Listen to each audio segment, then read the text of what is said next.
lalai intinya. Udah musim gitu nggak sih mau berangkat tadi tuh pas didudukin pakai gas besar, nggak kena akhirnya kena kaki kena tangan.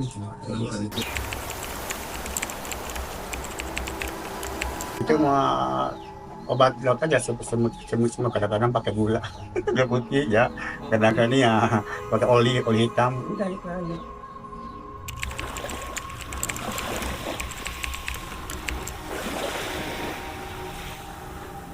Iya yang lihat itu ya jaketnya jaket renang.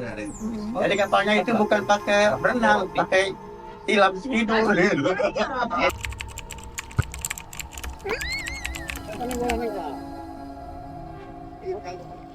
Kapan nih pemerintah bisa peduli untuk memberikan kapal cepat yang sangat di Teluk yang dikelola oleh Sabandara. Tadi pajaknya gede ya, pajaknya gede. Tolong tapi nggak ada yang peduli. Nah untuk keselamatan para nelayan. Adakah asuransi ketika pelaut terkena musibah? Cocok.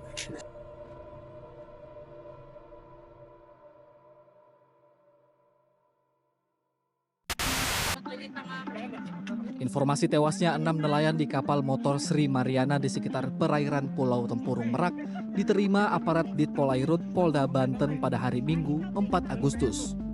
Sebuah perahu yang ditumpangi 2 nelayan menabrak kapal barang MV Tanto Mandiri di perairan Teluk Jakarta. 1 nelayan ditemukan selamat sedangkan seorang lainnya masih dinyatakan hilang. Pemirsa, upaya pencarian terhadap 17 ABK nelayan yang hilang akibat kecelakaan kapal di perairan Indramayu, Jawa Barat masih terus dilakukan. Pemirsa, sebuah kapal nelayan tenggelam di perairan Teluk Jakarta.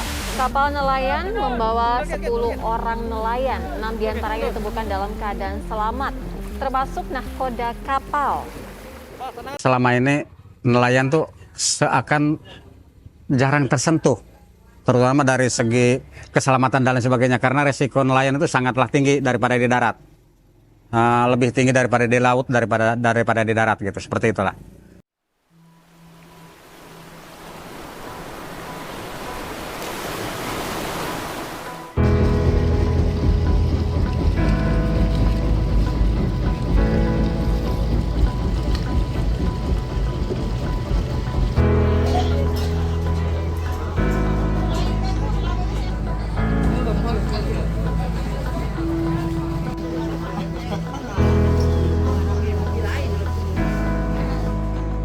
Selamat datang di Desa Caringin. Desa dengan potensi kekayaan maritim berupa komoditas laut ini terletak di Kecamatan Labuan, Kabupaten Pandeglang, Banten. Letaknya yang berbatasan dengan laut menjadikan sebagian penduduknya memanfaatkan potensi maritim sebagai mata pencaharian, yaitu nelayan. Sayangnya, berdasarkan cerita dari beberapa nelayan di Desa Caringin, seringkali pekerjaan nelayan ini mengakibatkan terjadinya kecelakaan kerja. Desa Caringin juga rawan terhadap bencana tsunami dan banjir. Banten merupakan provinsi yang berpotensi mengalami bencana kompleks disaster. Di antaranya adalah sejarah letusan Gunung Krakatau, letusan Anak Krakatau, dan tsunami. Beruntungnya, masyarakat Desa Caringin sudah memiliki kesadaran terkait potensi kebencanaan, sehingga masyarakat Desa Caringin membentuk kelembagaan Desa Tangguh Bencana atau Destana sebagai wadah untuk melakukan upaya mitigasi potensi kebencanaan yang ada. Namun, keanggotaan Destana dari unsur nelayan masihlah sedikit. Selain itu, pekerjaan nelayan juga memiliki potensi keadaan darurat lain seperti tenggelam dan kapal terbakar. Kalau di Caringin sendiri ada hotline-nya nggak Pak? Yang ada laporan mungkin kayak ke Basarnasnya langsung atau kayak ke Linmasnya ada yang pegang nomor gitu? Paling nomor pribadi aja. Berangkat dari permasalahan terkait minimnya implementasi aspek K3 dan kegawat daruratan bagi nelayan di Desa Caringin, kami, mahasiswa tim PPK Ormawa OHSC FKM UI, melaksanakan program pendampingan implementasi aspek K3 dan kegawat daruratan di Kampung Nelayan Desa Caringin, Kabupaten Pandeglang, Banten. membawa nama himpunan OHSC FKM UI yang memiliki misi untuk mengembangkan dan mengimplementasikan keilmuan K3 di lingkungan masyarakat umum. Kami mengabdikan diri untuk berbagi ilmu dan belajar. Tentu pada awalnya ada keraguan dari kami semua, atau lebih tepatnya ketakutan. Apalagi Desa Caringin sendiri pada awalnya belum mendapatkan pengabdian masyarakat yang berfokus pada keselamatan dan kesehatan kerja, khususnya pada nelayan. Tapi alhamdulillahnya pada pelaksanaannya kami mendapatkan dukungan penuh dari berbagai pihak, mulai dari OHSC FKM UI sebagai himpunan K3 yang menaungi kami, kemudian dosen pembimbing, Departemen K3, mitra internal seperti UPT K3 UI, Direktorat Kemahasiswaan UI, masyarakat, perangkat desa, dan nelayan yang menerima kami dengan tangan terbuka. Di dalam melakukan kegiatan pengabdian masyarakat ini, kami melakukan persiapan yang cukup panjang, mulai dari kompetensi building dengan berbagai tema seperti pendekatan pada masyarakat, kaji risiko, dan juga terkait aspek kegawat daruratan. Hingga kami menyiapkan inventarisasi untuk keperluan nelayan yang ada di Desa Caringin. Di luar kegiatan Pengmasa ini cukup berkesan sih buat aku sama teman-teman aku, apalagi karena Desa Caringin itu cukup jauh dari Depok. Nah, perjalanan ke desa itu kita tuh sekitar 5 jam, dari kita naik ke Kampung Rambutan ke arah Merak, lalu kita turun di Terminal Sarang dan lanjut lagi pakai bus ke daerah Labuan. Kita kira kan tuh kalau Pantai Caringin itu langsung disambut sama pantai-pantai kan, tapi ternyata kagak. Terus habis itu kayak ya udah kita harus masuk naik motor, terus kita masuk ke gang-gang kecil lah. Tapi sebenarnya terbayarkan sih, karena di Desa Caringin itu masyarakatnya ramah, dan terus kayak pantainya juga masih bersih, budayanya juga masih kental, cuacanya juga masih oke. Jadi oke banget lah buat jadi pengalaman yang seru gitu.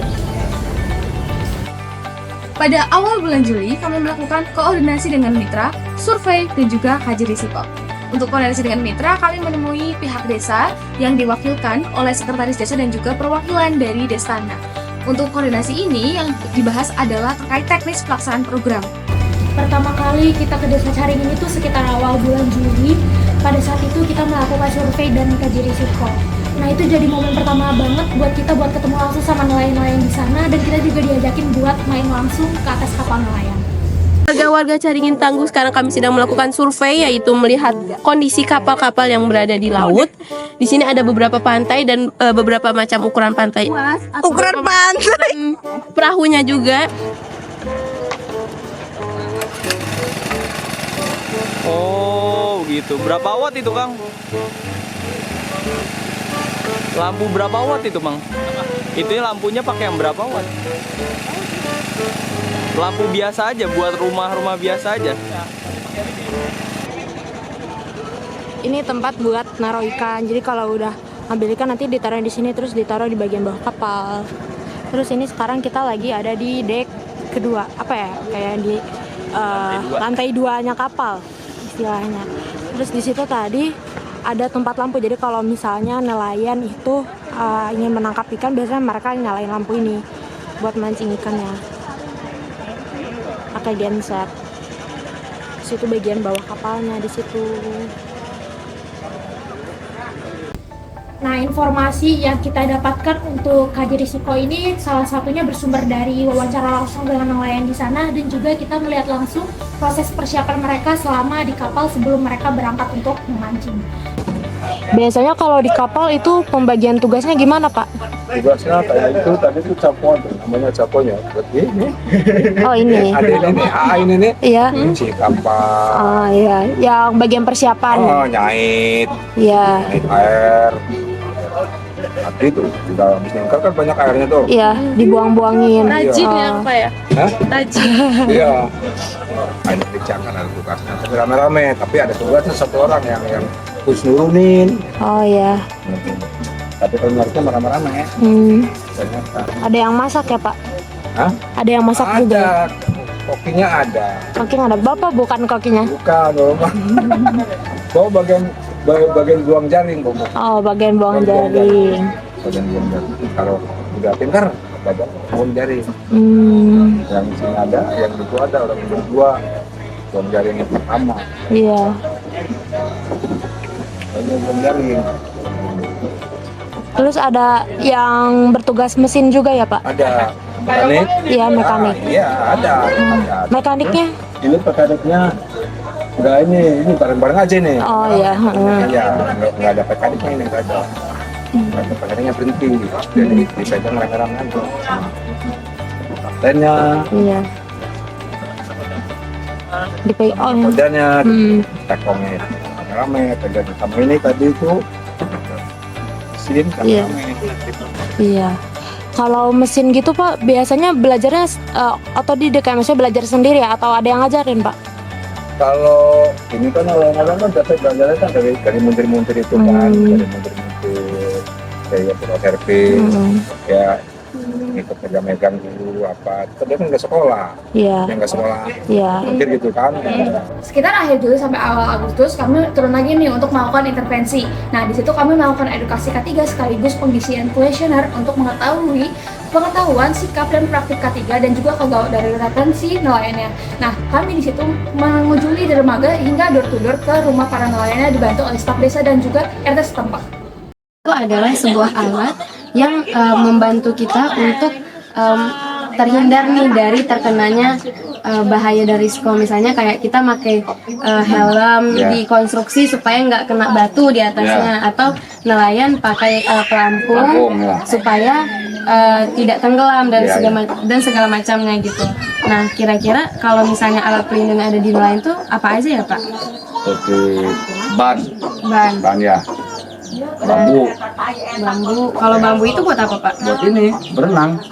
Kan itu menambah badan kita. Kayak ini apa? Kayak Bambu besar itu. pengganti ini Kak Nah, seperti namanya trigen gitu. Dengan mengucapkan Bismillahirrahmanirrahim, acara PPK Ormawa OHSC FKMUI 2024 resmi dibuka.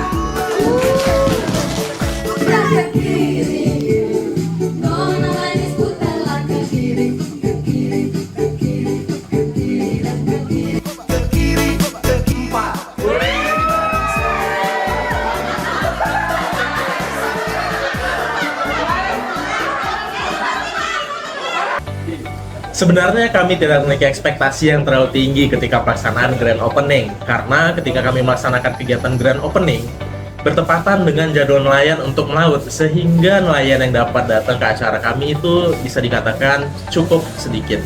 Akan tetapi, masyarakat di Desa Caringin memiliki ketertarikan dan juga antusiasme yang tinggi. Mereka mengikuti semua kegiatan kami, mulai dari Grand Opening hingga sampai ke rangkaian penutupan. Nah, kita juga kerjasama nih sama UPTK 3 UI terkait pelatihan yang diberikan kepada nelayan.